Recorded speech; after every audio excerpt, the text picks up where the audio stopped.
ఇప్పుడు ఇక్కడ గోనెగండ్ల మండలాన్ని సందర్శించడం జరిగింది. అలాగే ఇంకొన్ని మండలాల్లో కూడా ఈ గ్రౌండ్ నట్ ఏదైతే ఉందో వాళ్ళు హార్వెస్ట్ చేసుకొని రైతులు పెట్టుకొని ఉన్నారు.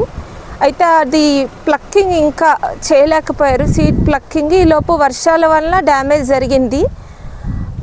ఇక్కడికి వచ్చి మనం అంతా సమీక్షిస్తే తెలిసింది ఏంటంటే లేబర్ షార్టేజ్ ఉంది, మెషినరీ రెంట్కి తెచ్చుకొని చేసుకుంటున్నారు, సఫిషియెంట్ నెంబర్ ఆఫ్ మెషినరీ లేదు.